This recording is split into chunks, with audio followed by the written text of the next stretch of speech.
Stormbringer magazine, issue 22, a paint resupply with the excellent Griff Charger Grey.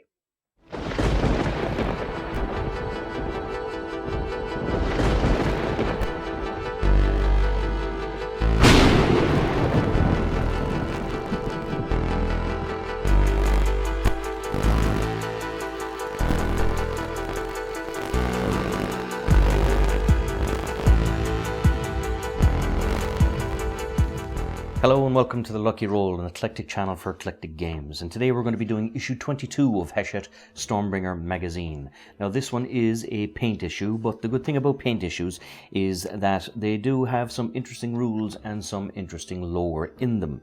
So in this particular issue we have a look into the realm of Shadow, which is the realm of Ulgu. Now, it's kind of a nasty place because it hosts apparently 13 different distinct kingdoms, including kingdoms of Skaven, which are kind of like rat men, worshippers of chaos, but also actual forces of order and standard humans who are there in the Shadow Realm for the vast riches that are in the place and to experiment and check out the potent magics. So not a nice place to be, but certainly a profitable one or lucrative one if you can survive it. So of course it's, as it says here, it's a land of secretive lies. So you've got vampires, you've got other things like, say, the elves who worship Meliaran and Morathai.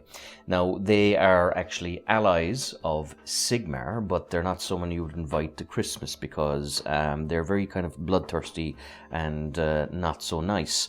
And there's also kind of course, because there's so many different factions at play here, there's plenty of wars in the realm of shadows, so it's one of the mortal realms that you can play in.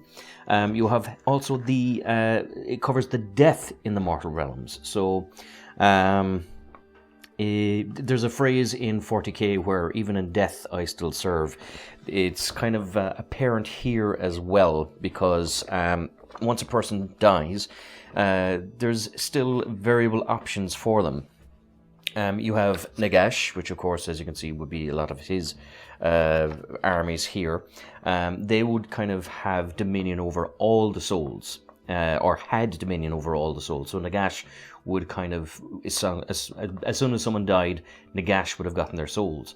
But Sigmar, when he came along and started restructuring and recasting the souls of the bravest into the Sigmarines or the Stormcast Eternals, Nagash got a little bit upset at that because those were his heroes, those were his souls. So when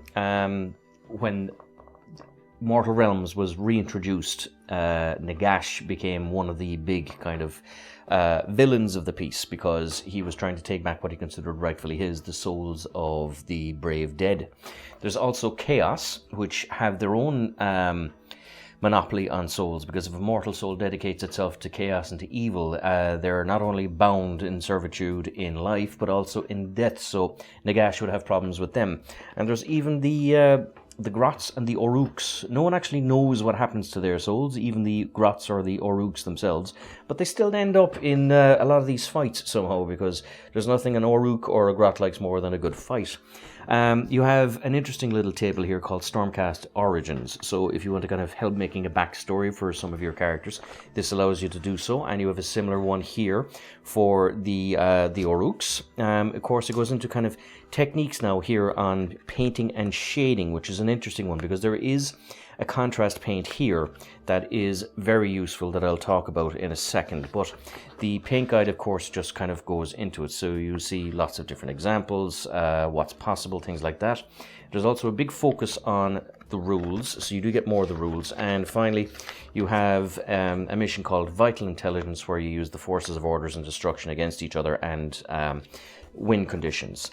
As for the paints themselves, they're fairly good. Everland Sunset is actually quite a good base paint. There's some yellows out there that are not very good, but they would be kind of yellows that would have layer on it. If you were to kind of do a yellow base, like say with the standard orcs and Mortal Realms, Everland Sunset would be a base that you would use and then paint other yellows on it. It's quite a good paint and very solid. This was my first time working with Contrast Glyph Charger Grey. Now you'll see in issue 23 where I used it, but I have to say I was very surprised by this. This is an excellent paint. I didn't, the next model you'll see it, but it surprised me how effectively it shades, how effectively it brings out the contrast, and how well it actually looks. So this is quite a good paint, and it surprised me very much so, and you will see that in the next issue of Stormcast, or Warhammer Age of Sigmar Stormbringer by Hachette magazine. So as always, if you enjoy these videos, please like, subscribe, all that good YouTube stuff, and until next time, good luck, God bless, stay safe, and stay tuned for issue 23, where we will see how this paint was put to use.